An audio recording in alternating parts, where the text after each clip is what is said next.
सुप्रभात बच्चों, आज मैं आपको कृतिका का पाठ 2 जॉर्ज पंचम की नाक का सार बताऊंगी।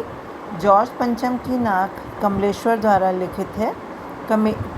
कमलेश्वर को साहित्य अकादमी पुरस्कार से सम्मानित किया गया था। इन्हें भारत सरकार ने पद्म भूषण से भी सम्मानित किया। इनका देहांत 27 जनवरी 2007 को दिल का दौरा पड़ने से हुआ। आइए पाठ का सार शुरू करते हैं। सार अर्थात समरी। एक बार इंग्लैंड की रानी एलिजाबेथ द्वितीय अपने पति के साथ पाकिस्तान, नेपाल और भारत के दौरे पर रवाना होने वाली थी, अर्थात भारत आने वाली थी। इंग्लैंड के समाचार पत्रों ने रानी के नौकरों, बावर्चियों, अंगरक्षकों से संबंधित छपी विस्तृत जानकारियां भारत के समाचार पत्रों में छपने लगी। रानी की यात्रा को लेकर उनके दर्जी की चिंता की खबर भी पढ़ी गई।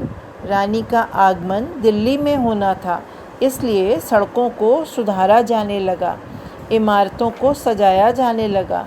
नाक ऊंची रखने के लिए सभी तैयारियां ज़ोरों शोरों पर थीं कि कड़ी सुरक्षा के बाद भी इंडिया गेट के सामने लगी जॉर्ज पंचम की मूर्ति की नाक गायब हो गई।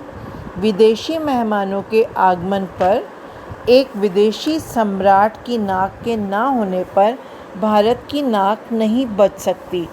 इसलिए देश के जिम्मेदार नेताओं और अधिकारियों ने सभा की ओर मूर्ति पर नाक लगाने का निश्चय किया। एक गरीब मूर्तिकार ने अपनी गरीबी दूर करने के लिए हिम्मत करके अवसर का लाभ उठाना चाहा। उसने सभा में पुरातत्व विभाग की फाइलों से जॉर्ज पंचम की मूर्ति के जैसा पत्थर ढूंढवाया, परंतु फाइलों में कुछ भी जानकारी नहीं मिली। फिर सभा हुई। उसमें उसने देश के पहाड़ों और खानों के पत्थरों से मूर्तियों के पत्थरों को मिलाकर देखने का निश्चय किया। नेताओं और अधिकारियों को हिम्मत मिली, परंतु मूर्तिकार को अपने पूरे प्रयास के बाद वैसा पत्थर नहीं मिला। इस बार मूर्तिकार ने सभा को गुप्त बनाते हुए सुझाव दिया कि अखबारों को दूर रखा जाए, देश के महापुरुषों की मूर्तियों की नाकों के नाप लिए जाएं और ठीक आने पर उतारकर वे ही लगा दी जाएं।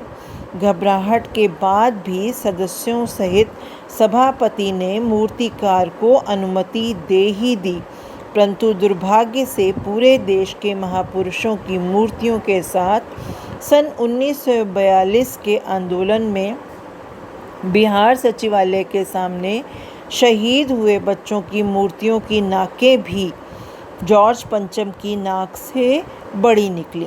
रानी के आगमन का समय नज़दीक था। फिर की गई बैठक में अधिकारियों और नेताओं की हड़बड़ाहट देखकर मूर्तिकार ने देश की नाक बचाने के लिए 40 करोड़ की आबादी वाले भारत के एक नागरिक की जीवित नाक लगाने का रास्ता बताया या सुझाया।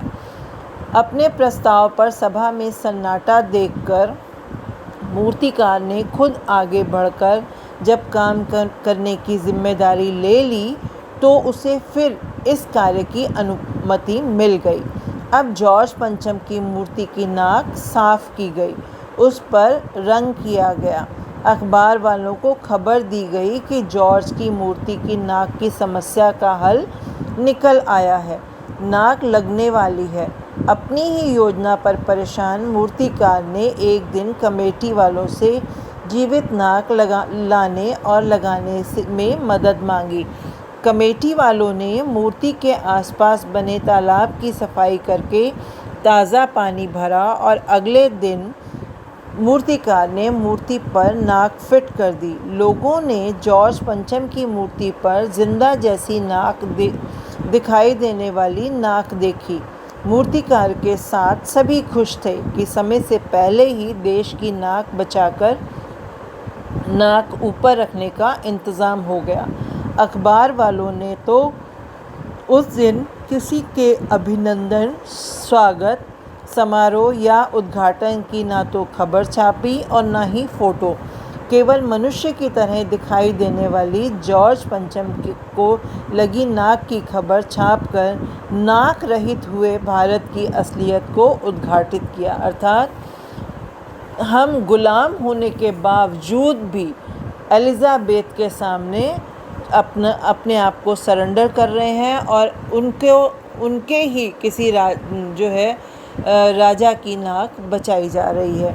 आप बच्चों वर्ड मीनिंग नोट कर लेंगे।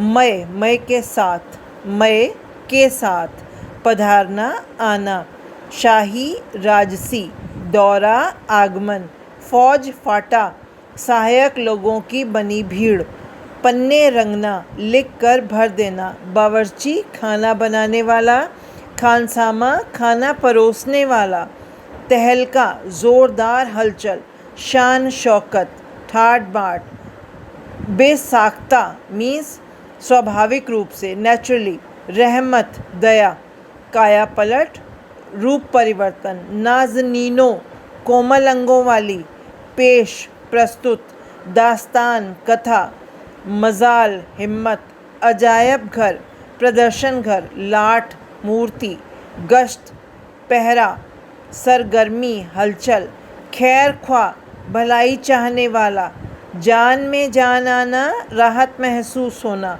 मसला, मामला, मशवरा, विचार विमर्श, दिमाग खरोचना, विचार करने को बाध्य करना या परेशान करना, हाजिर, उपस्थित, बदहवास, घबराया हुआ, आँखों में आंसू आना, बहुत दुखी होना, ताकना, देखना, छानबीन, खोजबीन, पेट चीरना, गहरी खोजबीन करना, खता का मतलब गलती, हजम कर लेना, समाप्त कर देना, उदासी के बादल, निराशा के भाव आना, जिम्मे, हवाले, दारोमदार, किसी कार्य के होने या करने की पूरी जिम्मेदारी, गर्भ में, गहराई में, खान